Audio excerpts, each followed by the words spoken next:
सबसे पहले तो लद्दाख हमेशा आभारी रहा है मुख्य धारा का, भारत सरकार का, कि हमेशा से लद्दाख को एक विशेष दर्जा दिया गया।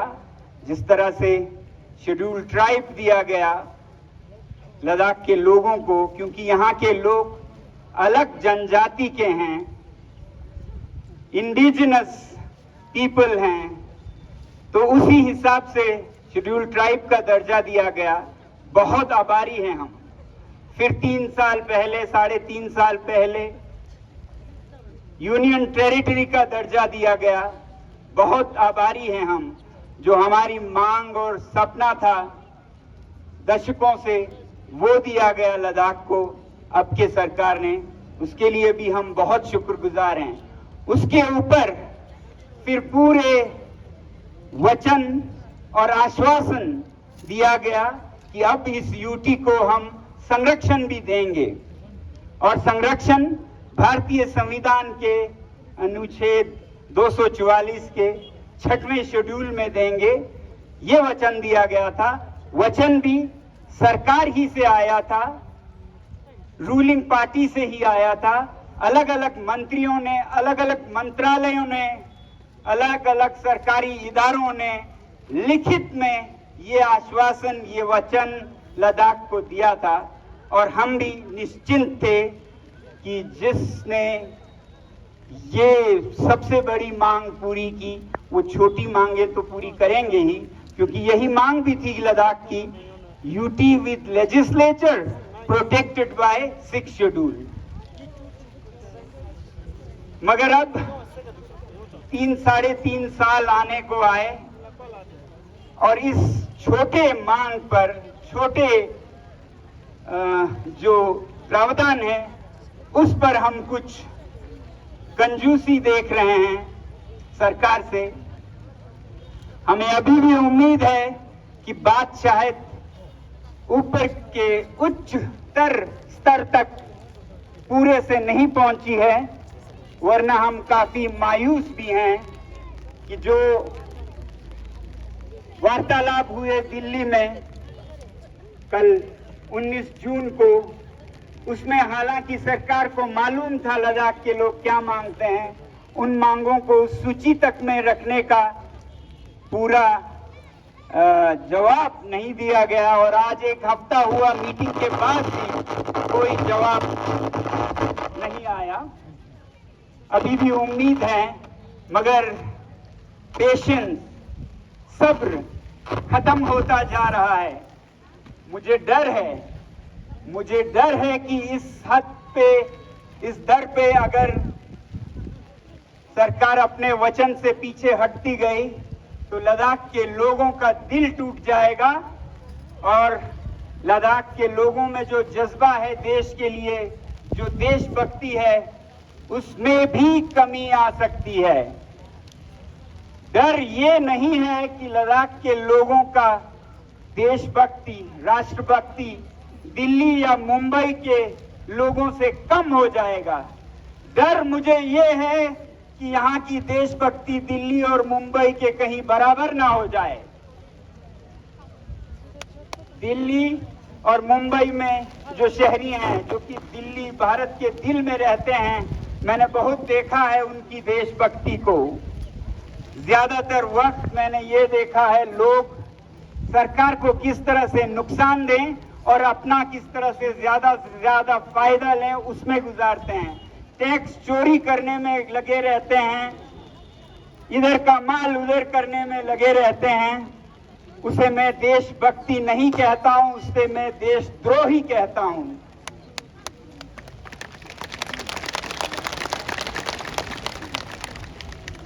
मगर लद्दाख के लोग गरीब हैं, संसाधन ज्यादा नहीं है, मुश्किल में गुजारा करते हैं, मगर उस पर भी दिलदारी देखिए। अपने छोटे काम धंधों को छोड़कर देश के लिए लड़ने को निकल पड़ते हैं फौजी भाइयों के साथ। यहाँ पर जितने भी युद्ध हुए, वो चाहे सन 48 का कबायली युद्ध हो पाकिस्तान के साथ, वहां वो निकले थे फौजियों के साथ बिना कुछ मांगे, स्वयं सेवियों के रूप में, वॉलंटियर्स के रूप में।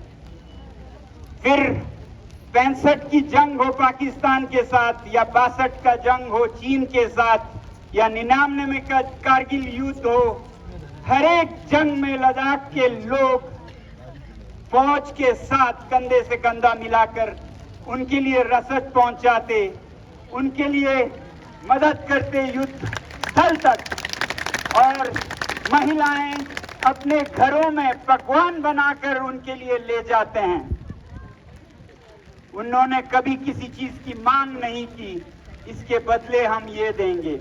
जबकि दिल्ली में मैंने देखा है कि वो फौजियों के वर्दियों से भी पैसा कमाते हैं, उसको भी काट कर, बंदूकों से तक पैसा इधर का उधर करते हैं।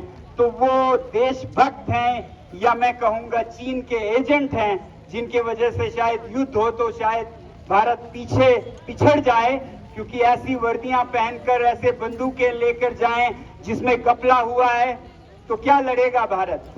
मगर लद्दाख के लोग वो दीवार हैं, वो शान है जिसका दावा न चीन कर सकता है न पाकिस्तान।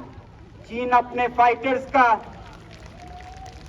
गर्व करता हो, पाकिस्तान अपने तोपों का गर्व करता हो, भारत अपने फाइटर्स और तोप का ही नहीं, सबसे बड़ा गर्व कर सकता है यहाँ के स्थानीय लोगों का, लद्दाखियों का, जो कि वो नहीं कह सकते, क्योंकि चीन में तिब्बत के लोग उनके पीछे, उनके खिलाफ खड़े हैं। पाकिस्तान में स्कार्दू बल्तिस्तान के लोग उनके फौजियों से खुश नहीं हैं। एक लद्दाख ही है जहां फौज और स्थानीय लोगों में कोई अंतर नहीं है, दोनों फौज बनते हैं जब मुसीबत आती है देश पर। तो मुझे डर है कहीं लद्दाख के लोग ये ना सोचने पे मजबूर हों कि जिस भारत की सुरक्षा उन्होंने अपने खून देकर, पसीने देकर, काम धंधे छोड़कर की है, आज उनकी बारी आई भारत सरकार की तो वो संरक्षण देने में कंजूसी कर रहे हैं। डर मुझे इस बात का है कि हम कहीं देशभक्ति में दिल्ली और मुंबई के, चेन्नई और कलकत्ता के स्तर पर ना पहुंच जाएं। कल को शायद लद्दाख के लोग कहें लड़ेंगे, फौजी लड़ेंगे, हमें क्या करना है। ऐसा ना हो, और मुझे पूरा विश्वास है ऐसा नहीं होने दिया जाएगा। मुझे पूरा विश्वास है कि भारत को जो लद्दाख ने अपने तरफ से कम संसाधनों में भी किया, उसका वो कदर करेंगे। और ये तो कुछ हम मांग भी नहीं रहे हैं, हमें तो चांद सितारे मांगने का भी अधिकार है, मगर हम नहीं मांग रहे हैं। हम सिर्फ आपके वचनों को पूरा करने का आश्वासन मांग रहे हैं। आपने आश्वासन दिया कि लद्दाख को हम 6वें शेड्यूल में संरक्षित करेंगे, भारी सभा में आश्वासन दिया, कागज पर लिखकर आश्वासन दिया, चुनावों में मैनिफेस्टो घोषणा पत्र में आपने पहले, दूसरे, तीसरे दर्जे पर इस मांग को आश्वासन दिया, लोगों को वादा किया। और आप ही बताइए, किसी दुकान पर हम जाएं, पैसे हम दे दें और फिर माल सामान न दें तो उसे क्या कहते हैं? धोखाधड़ी कहते हैं। उसे धोखाधड़ी कहते हैं, क्योंकि इन चुनावी घोषणा पत्रों के बाद लद्दाख के लोगों ने रूलिंग पार्टी को 2 बार जिताया है, इसी विश्वास पर कि जो वो लिख रहे हैं वो सोच समझ कर लिख रहे हैं और हमसे वादा कर रहे हैं। अगर सोच समझ कर नहीं लिख रहे थे तो फिर एक नासमझ पार्टी है जो काबिल नहीं है इस देश को चलाने के। अगर सोच समझकर लिखा है तो फिर हमें उम्मीद है कि वो अपना वादा पूरा भी करेंगे, और हम इस इंतजार में हैं कि आज नहीं तो कल वो अपना वादा पूरा करेंगे जो जनता से उन्होंने की थी। तो हम वही मांग रहे हैं कि हमने अपना आपको वोट दिया क्योंकि आपने हमें ये आश्वासन दिया, और अगर आपने हमें जो देने का वादा किया वो नहीं दिया तो ये ठीक उसी तरह होगा जैसे किसी दुकान पर पैसे दे दो और सामान ना मिले। इसे फ्रॉड कहते हैं, इसे 400 पीसी कहते हैं, और जरूरत पड़े तो पूरा लद्दाख इस सरकार को 420 के दायरे में शायद दर्ज करने पर भी मजबूर हो, क्योंकि कोई भी वादा टूटे तो उसका कानून के नजर में भी, समाज के नजर में भी, न्याय और नैतिक नजर में भी ये गलत ही माना जाएगा। तो जब मैंने ये देखा कि इतना बड़ा वादा करने के बाद पीछे हट रहे हैं, मुकर रहे हैं, याद दिलाने पर भी नहीं मान रहे हैं, नहीं सुन रहे हैं, भूखे रहकर 5 दिन आवाज दी, दिल्ली में जंतर मंतर में पास आकर आवाज दी, और अब 9 दिन भूखे रहकर और सारे लद्दाख ने आज मिलकर यहाँ विनती की, उस पर भी अगर नहीं सुनते हैं तो फिर मैं एक तरफ हताश भी हो रहा था और सोच रहा था शायद मुझे ये अनशन आमरण ही करनी चाहिए, क्योंकि मैं नहीं देख सकता एक देश में झूठ की जीत होते हुए। कहते हैं, और मैं बड़ा हुआ हूं यही सुनते कि सच्चाई की जीत होती है, झूठ की नहीं। तो सच्चाई यही है कि वादा पूरा हो, तो अगर वो नहीं होता दिखे तो फिर इस देश में जीने का मतलब क्या रहा। मैं ये सोचने पर मजबूर हुआ था, आपको बताऊं, कि ये अनशन आमरण करूं, मगर फिर मुझे अपना ही एक ख्याल याद आया कि देश के लिए जान देने की जरूरत नहीं बल्कि जिंदगी देने की जरूरत है।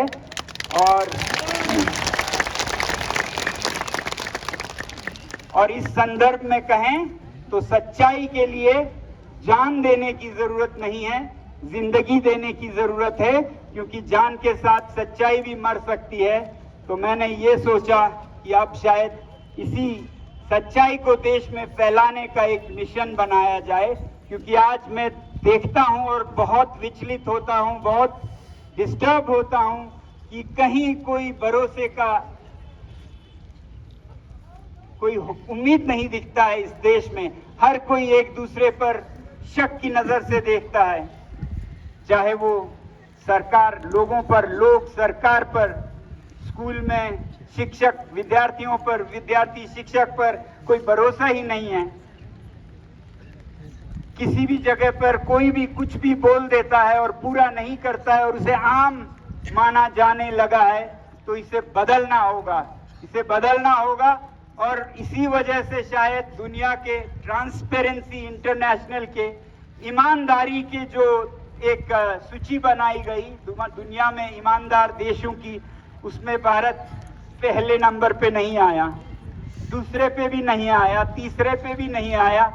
जो भारत अपने आप को इतना नैतिक, मॉरली अपराइट मानता है, जो भारत विश्व गुरु बनना चाहता है, उस भारत का रैंकिंग नंबर 50वीं नंबर पर था, 85। आप सोच सकते हैं कहां हम गिर गए हैं। फिर मुझे समझ आया क्यों गिरे हैं, क्यों लोग एक दूसरे पर विश्वास नहीं करते, क्यों शिक्षक छात्र पर, मालिक मजदूरों पर, सरकार लोगों पर क्यों नहीं करती है। क्योंकि शायद नेता ऐसे ही काम करते हैं, क्योंकि लद्दाख में हम देख रहे हैं कि ऐसा एक हो रहा है। तो अब मैं उम्मीद से इंतजार कर रहा हूं कि क्या यही वजह है कि लोगों का विश्वास सरकार से जब, नेताओं से जब उठ जाता है तो फिर पूरे देश में एक सत्य की कमी और बेईमानी की जीत सी हो जाती है। तो मैंने ये सोचा है कि अब मेरा एक मिशन ये होगा कि भारत के हर कोने में जाकर लोगों में ईमानदारी के बारे में बता सकूं, ताकि ट्रांसपेरेंसी इंटरनेशनल में भारत पहले 5 देशों में आए और सबसे पहले तो हमारे सियासती नेता जो हैं, राजनीतिक हैं, उनमें ट्रांसपेरेंसी और उनमें ईमान लाने की जरूरत है। और जरूरत पड़े तो आने वाले हर इलेक्शन में कोई भी पार्टी बुलाए तो मैं वहां जाके लद्दाख के साथ क्या हुआ और ऐसा कहीं नहीं होना चाहिए धोखेबाजी, ये बताने जाना चाहूंगा। ये सिर्फ इसलिए नहीं कि एक पार्टी को बदनाम करूं और जो बुलाए उनकी तारीफ करूं, उनका भी मैं कान खींचना चाहूंगा कि कहीं आप ये तो नहीं कर रहे हैं। ये याद दिलाने जाना चाहूंगा कि आपने बहुत जगहों पे ये किए होंगे, मगर लद्दाख एक ऐसा जगह है जो नहीं झुकेगा और आपको मनवा के छोड़ेगा कि आपने वादा किया है तो आपको पूरा करना होगा।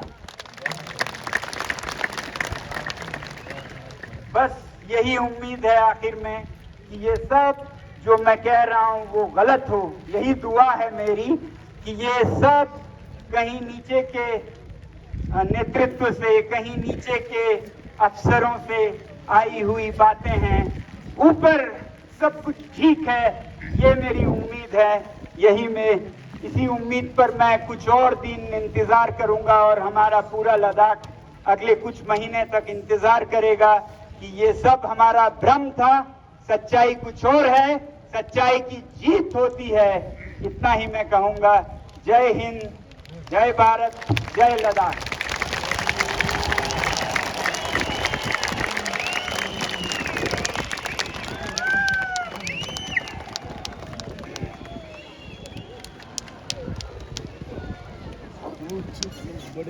Kazakhstan